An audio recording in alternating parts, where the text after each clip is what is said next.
Friends, welcome to my YouTube channel DP Educare. दोस्तों, आज हम लोग पढ़ने वाले हैं 9 जनवरी का करंट अफेयर्स। आप लोग को कुछ व्यवधान की वजह से कल वीडियो नहीं मिल पाया था, तो आज आपको 2 या 3 वीडियो हम प्रोवाइड करेंगे करंट अफेयर्स के। तो चलिए जल्दी से देख लेते हैं 9 जनवरी का करंट अफेयर्स। और जल्दी हम लोग ये वीकली करंट अफेयर्स स्टार्ट करेंगे, तो आपको रोज़ रोज़ नोट करने से निजात मिल जाएगी और आपको वहाँ पर पीडीएफ भी प्रोवाइड कर दी जाएगी। ठीक है, तो आपको नोट नहीं करना पड़ेगा। अगर आप चाहें तो नोट कर भी सकते हैं या फिर आप पीडीएफ से भी पढ़ सकते हैं। चलिए, हेनले पासपोर्ट सूचकांक 2021, ये पासपोर्ट सूचकांक है कि मतलब इसमें देखा जाता है कि किस देश का पासपोर्ट कितना मजबूत है। यह सूचकांक हेनले ग्लोबल मोबिलिटी रिपोर्ट का एक हिस्सा है, जिसे international survey company Henley and Partners द्वारा जारी किया जाता है। यह सूचकांक दुनिया के सभी पासपोर्ट की क्रमबद्ध रैंकिंग करता है और बताता है कि किसी विशेष देश का पासपोर्ट धारक कितने देशों में बिना पूर्व वीज़ा के यात्रा कर सकता है। ठीक, ध्यान रखिएगा कि अगर मान लो सपोज मेरे पास पासपोर्ट है, मैं भारत का नागरिक हूँ, तो अगर हमारे मतलब मैं किन किन देशों में या कितने देशों में बिना वीज़ा लिए वहाँ पर जा सकता हूँ, यात्रा कर सकता हूँ। ठीक है, अगर ज़्यादा देशों में जा सकते हैं तो मतलब हमारे देश का पासपोर्ट मजबूत है, अगर कम देशों में जा सकते हैं तो मतलब हमारे देश का पासपोर्ट कमज़ोर है। ठीक है, तो इसी आधार पर ये रैंकिंग जारी की जाती है। यह ranking international air transport association IATA द्वारा जारी किए जाने वाले डेटा के आधार पर तैयार की जाती है।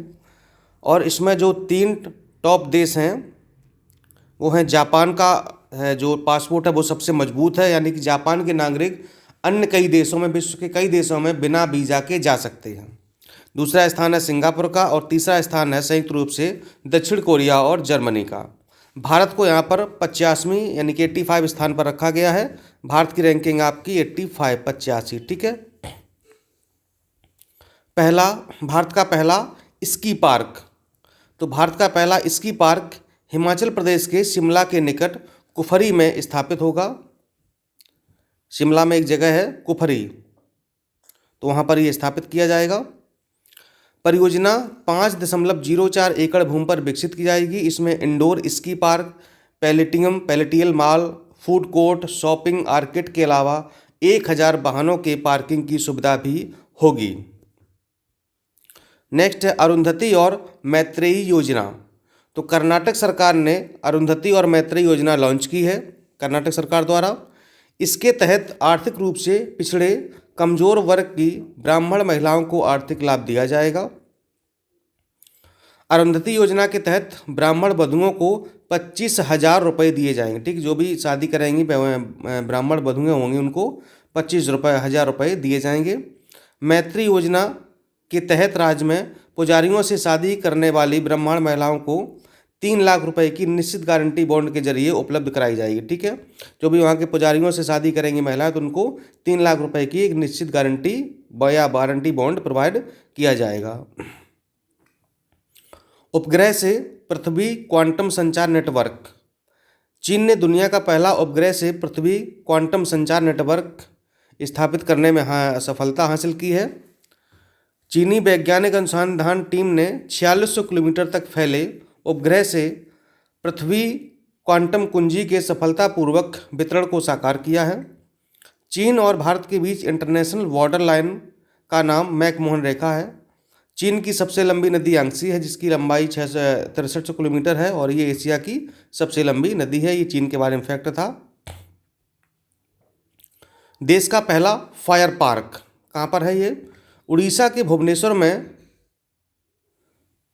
देश के पहले फायर पार्क का उद्घाटन किया गया है। इस फायर पार्क में अग्निकांड से बचाव के लिए क्या कदम उठाए जाने चाहिए, इस संदर्भ में लोगों को प्रशिक्षण दिया जाएगा। उड़ीसा की राजधानी भुवनेश्वर है और ये भुवनेश्वर में ये पार्क का उद्घाटन किया गया है। यहाँ पर लोकसभा की सीटों की संख्या 21 है, राज्यसभा 10 और विधानसभा 147 सीटें हैं। कुछ और आज के महत्वपूर्ण तथ्य हैं, देख लेते हैं। ये तो आप पढ़ ही चुके हैं कि हेनले पासपोर्ट इंडेक्स में भारत को 85 स्थान प्राप्त हुआ है। सैमसंग कंपनी ने सेंगो को दक्षिण एशिया और ओशिनिया क्षेत्र का अध्यक्ष नियुक्त किया। सेंगो जो, ये नाम इनका है, सेंगो जो को दक्षिण एशिया और ओशिनिया क्षेत्र का अध्यक्ष नियुक्त किया है सैमसंग कंपनी ने। सैमसंग ये साउथ कोरिया की कंपनी है। अमेरिका की एक निजी अंतरिक्ष एजेंसी स्पेस एक्स ने तुर्की का संचार उपग्रह टर्कसैट 5A को लॉन्च किया है। ठीक है, तुर्की का है तो उसी नाम पे टर्कसैट, ये अमेरिका ने लॉन्च किया है। स्पेस एक्स ने, ये जो अमेरिका की ऑफिशियल जो सरकारी स्पेस एजेंसी वो तो नासा है, ये निजी अंतरिक्ष एजेंसी है स्पेस एक्स, तो इसने इसको लॉन्च किया है। विश्व अनाथों का युद्ध अनाथों का विश्व दिवस, ये 6 जनवरी को मनाया गया है। लायंस क्लब इंटरनेशनल में सबसे अधिक सदस्य बनाकर भारत विश्व में पहला देश बन गया है। भारतीय डाक भुगतान बैंक के नए एमडी व सीईओ जे वेंकटरम मू को नियुक्त किए गए हैं। ब्लूमबर्ग बिलियनर्स इंडेक्स के अनुसार जेफ बेजोस को पीछे छोड़कर एलन मस्क अमीर व्यक्तियों की सूची में शीर्ष पर है। एलन मस्क ये प्रथम हो गए हैं, पहले जो जेफ बेजोस थे। टाइमलेस महिंद्रा पुस्तक आदिल जल दरुखनवाला ने लिखी है। अमेरिकी संसद कांग्रेस नई स्पीकर नैन्सी पेलोसी बनी हैं।